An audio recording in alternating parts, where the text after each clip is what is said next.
Anurag Singh joined just now. Let's take our conversation forward. Anurag, I've got at least 2 research reports every day on my table which says that markets are richly priced, trading above the historical averages. It's time to get out. And for those who are doing it and those who are looking at historical number and trying to understand the future, they're only regretting now.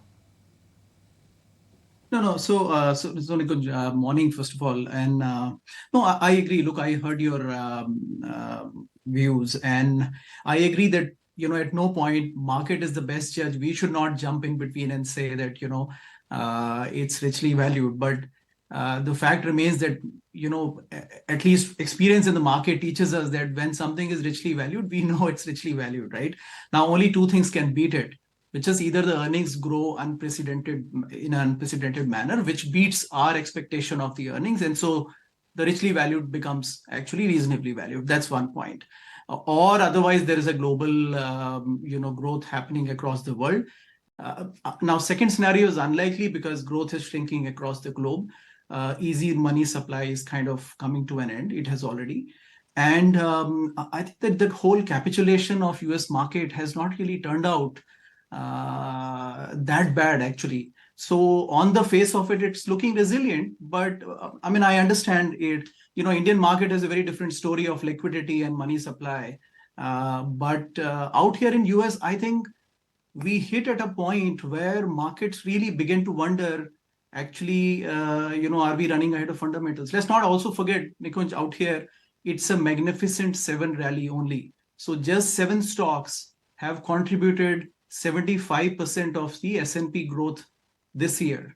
So that's not now, what do I do with the other 493? That's the conundrum that I am into out here, Nikunj. So what should one do?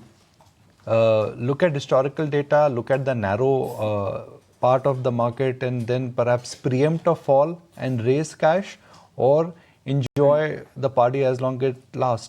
Get out only when the music stops, and the music could continue. It could really continue well past the Cinderella time also. Yeah. No. So that's the whole story. So again, if you have the luxury of moving out, our fund has a luxury of moving out. So I, of course, I'm more than happy to stay 50% cash.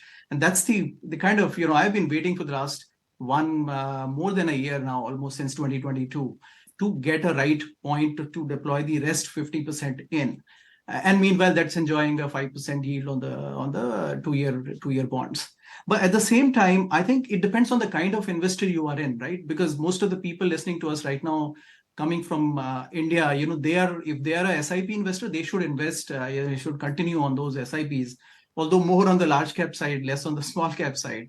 But aside of that, I think, Nikunj, I have been a strong believer that if you overprice too much today and you price in too much of future, you borrow something from the future coming years, right? So market should grow, but they should follow the earnings and the growth in the economy. And somewhere, if you run too much ahead, I think you need to come back again. So it's. I think that's the conundrum we should not forget. Ultimately, even out here, the S&P earnings. Take these magnificent 7 stocks. Apple earnings for the last 4 quarters are dropping, but the stock is back at 30x. Now, what is this? What is this promise? I'm happy to sit on the wayside in a dropping earnings scenario. That's the case with Google. That's the case with Meta. You name it. And I don't know whether this AI hype, it's kind of preemptive to think about all those things. My sense is, Nikunj, ultimately we need a bit of a jolt, at least in the US market. We've not really cleaned up the excesses of the pandemic. Government is still running a 6% deficit. Can you believe it? It's like the hottest economy we have, and there is still a 6% deficit that the government is running. All right. Thanks so much for joining in, and Anurag, giving us your take on the overall market sentiment.